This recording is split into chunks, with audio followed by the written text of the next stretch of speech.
বন্ধুরা, আমাদের মধ্যে এরকম অনেক মানুষ আছেন যারা মনে করেন যে ঈশ্বর তাদের দিকে তাকাচ্ছে না, তাদের দুঃখ দুর্দশা দূর করছে না।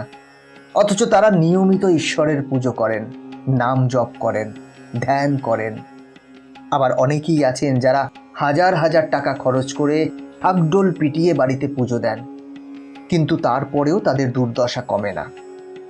একটা সময়ের পর তাদের মনে হয় যে তাদের কথা ভগবান শুনছে না, বা তাদের পুজো ভগবান গ্রহণ করেনি। এর কারণ কি? কেন ভগবান আমাদের পুজো স্বীকার করে না? এরকমটা কেন হয়? বন্ধুরা, আজকের এই ভিডিওতে এই বিষয়টা নিয়েই আলোচনা করব এবং এর সমাধান বলবো, যেটা ভগবান শ্রীকৃষ্ণ ভগবদ গীতায় নিজেই বলে গেছেন। তাই ভিডিওর কথাগুলো অবশ্যই মনোযোগ দিয়ে শুনবেন। আমার বিশ্বাস এই সমস্যাটা আর আপনাদের থাকবে না। তাহলে চলুন শুরু করা যাক। বন্ধুরা, আমাদের মধ্যে অনেকেই জানে না যে এমন একটা জিনিস আছে যেটা ছাড়া ভগবানের পুজো অসম্পূর্ণ থাকে। আপনি যত চেষ্টা করবেন, যতই অর্থ খরচ করুন না কেন, আপনার পুজো সফল হবে না এই একটি জিনিস ছাড়া। এবং সেটা কি, সেটা কিন্তু ভগবান শ্রীকৃষ্ণ নিজেই বলেছেন। অনেককে বলতে শুনি যে ভগবান শ্রীকৃষ্ণের পুজোয় কত কি লাগে। তারা শ্রীকৃষ্ণ পুজোয় কি কি লাগবে তার একটা বড় তালিকা হাতে ধরিয়ে দেয়। যাদের আর্থিক অবস্থা ভালো তাদের কোনো অসুবিধা হয় না, কিন্তু যাদের আর্থিক অবস্থা ভালো নয় তাদের জন্য সমস্যার কারণ হয়ে দাঁড়ায়। তাদের অনেক সময় পুজো দেওয়ার ইচ্ছে থাকলেও তারা দিতে পারে না। আবার যারা ঘটা করে শ্রীকৃষ্ণের পুজো দেন, তারা সব কিছু দেওয়া সত্ত্বেও তাদের সেই পুজো অসম্পূর্ণ থেকে যায়, যদি পুজোতে এই একটি জিনিস না দেওয়া হয়। এবং সেই বিশেষ জিনিসটি অবশ্যই শ্রীকৃষ্ণের পুজোয় প্রয়োজন। বন্ধুরা, এই কথাটি স্বয়ং ভগবান শ্রীকৃষ্ণ ভগবদ গীতায় বলেছেন। এবং যাদের আর্থিক অবস্থা ভালো নয় তারাও কিন্তু এই একটি জিনিস দিয়ে খুব সহজেই ভগবান শ্রীকৃষ্ণের পুজো দিতে পারেন। কারণ যতই দামি ফুল ফল মিষ্টি আপনারা যে যাই পুজোয় দিন না কেন, এই সব কিছু দেওয়া সত্ত্বেও যদি শ্রীকৃষ্ণের বলা এই একটি জিনিস আপনি পুজোয় না দেন, তাহলে সেই পুজো অসম্পূর্ণ থেকে যাবে। আর এই একটি জিনিস ছাড়া আপনার পুজো কখনোই ভগবান স্বীকার করবেন না।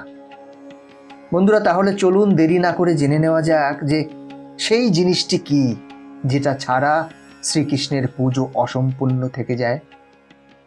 বন্ধুরা, ভগবান শ্রীকৃষ্ণ শ্রীমদ্ ভগবদ গীতায় একটা কথা বলেছেন যে যদি কোনো ব্যক্তি, সে যত বড়ই পাপী হোক না কেন, সে যদি পাপ কর্ম ত্যাগ করে সে ভগবানের শরণাপন্ন হয়, তাহলে শ্রী ভগবানই তাকে উদ্ধার করেন এবং সব পাপ কর্ম থেকে তাকে মুক্ত করেন এবং সে শ্রীকৃষ্ণের পুজোর অধিকারী হয়।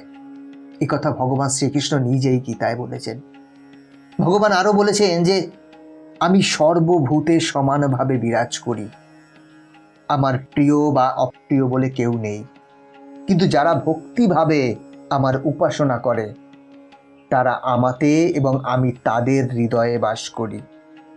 বন্ধুরা, অনেকেই বলেন যে ভগবানকে ফুল ফল ও জল দিয়ে পুজো করলেই ভগবান তার পুজো স্বীকার করেন, কিন্তু এই কথা সম্পূর্ণভাবে সত্য নয়। ভগবান শ্রীকৃষ্ণ গীতার 9ম অধ্যায়ের 26 নম্বর শ্লোকে বলেছেন, যে ভক্ত আমায় ভক্তিভাবে পত্র পুষ্প ফল জল ইত্যাদি অর্পণ করে, সেই শুদ্ধ ভক্তি সম্পন্ন নিষ্কাম ভক্তের ভক্তিপূর্বক প্রদত্ত ফল পুষ্পাদি আমি সম্পূর্ণরূপে প্রকট হয়ে প্রতিপূর্বক ভক্ষণ করি।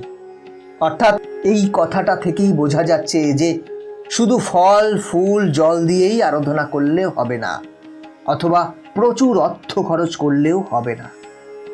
যেটা প্রধান জিনিস সেটা হলো ভক্তের ভক্তি, অর্থাৎ ভগবানের প্রতি ভক্তি হলো ভগবানকে পাওয়ার একমাত্র উপায়। তাই যদি ভক্তিভাবে শুধু ফল ফুল জল দিয়েও তার আরাধনা করেন, তবেই ভগবান তার পুজো গ্রহণ করেন। এমনকি ভগবান এটাও বলেছেন যে অতি দুরাচারী ব্যক্তিও যদি অন্যান্য ভক্তির সাথে আমার ভজনা করে তবে তাকে সাধু বলে জানবে, কারণ তার সংকল্প অতি শুভ এবং সেই ব্যক্তি খুব শীঘ্রই পরমাত্মা হয়ে যায় এবং শাশ্বত শান্তি লাভ করে। ভগবান আরো বলেছেন যে যে কোনো জাতি, যে কোনো লিঙ্গ, এমনকি পাপজনী সমৃদ্ধ চণ্ডালও যদি আমাকে আশ্রয় করে তাহলে তারাও পরম গতি লাভ করে। আমরা রত্নাকর দস্যু কিভাবে বাল্মীকি মুনি হলো সেটা কিন্তু আমরা সবাই জানি। তাই ভক্তি হলো ঈশ্বরকে পাওয়ার একমাত্র উপায়। তাই যে যেভাবেই ভগবানকে পুজো করুন না কেন, যা কিছু আচার বিচার পালন করুন না কেন, কিন্তু তার মধ্যে যদি শুদ্ধ ভক্তি না থাকে তাহলে এই সব আচার বিচার, জপ তপ কোনো কাজেই আসে না। মূল বিষয়টি হলো ভক্তি, শুদ্ধ ভক্তি। তাই তো ভগবান শ্রীকৃষ্ণ বলেছেন যে মদ গতিচিত্ত হও, ভজনশীল হও, পুজোশীল হও এবং কায় মনোবাক্যে আমাকে প্রণাম করো। এভাবে আমাকে আত্মার সাথে যুক্ত করো। মতপরায়ণ হলে তুমি আমাকেই প্রাপ্ত হবে। এবং তিনি অর্জুনকে উদ্দেশ্য করে এই সমস্ত জগৎবাসীকে বলেছেন, যে যাই আহার করো, যে যাই কর্ম করো, যা হোম করো, যা দান করো এবং যে তপস্যা করো, তা সবই আমাকে অর্পণ করো। ভক্তি ভরে আমার চরণে যাই অর্পণ করবে আমি তাতেই মনতুষ্ট হব এবং গ্রহণ করব। তাই আমাদের একটা জিনিসের চেষ্টা সর্বক্ষণ করে যেতে হবে, যে কিভাবে আমরা নিজেকে ভগবানের চরণে সমর্পণ করতে পারি এবং তার ভক্তিতে লীন হয়ে যেতে পারি। কারণ ভগবান ভক্তের অন্তরে ভক্তি দেখেন, নিয়ম কানুন নয়। ভগবানকে আপনি কি খেতে দিলেন, কিভাবে খেতে দিলেন, কখন খেতে দিলেন, কিসে করে খেতে দিলেন, সোনার থালা না রূপোর থালা নাকি কলা পাতা, তাতে কিচ্ছু ম্যাটার করে না। ভগবান ভক্তের ভক্তিতে তুষ্ট হন। আপনি অনেক পয়সা খরচ করে বাড়িতে ভগবানের মন্দির বানালেন, সেখানে সোনার মূর্তি প্রতিষ্ঠা করলেন, প্রতিদিন ঠাকুরকে মন্ডা মিঠাই খেতে দিলেন, অথচ আপনি অসৎ উপায়ে অর্থ উপার্জন করছেন, মানুষকে ঠকাচ্ছেন, জীবের সেবা করছেন না, তাতে কিন্তু কোনো লাভ হবে না। ভগবানকে শুধু মন থেকে ভালোবাসুন, ভালোবেসে তাকে শুধু এক গ্লাস জল খেতে দিন, তাতেই তিনি তুষ্ট হন। বন্ধুরা, আজকের ভিডিও এখানেই শেষ করছি। ভিডিওটা কেমন লাগলো কমেন্ট করে জানাবেন। এই চ্যানেলে নতুন হলে চ্যানেলটি সাবস্ক্রাইব করে বেল আইকনটি প্রেস করে রাখবেন পরবর্তী ভিডিও দেখার জন্য। ভালো থাকবেন, সাথে থাকবেন।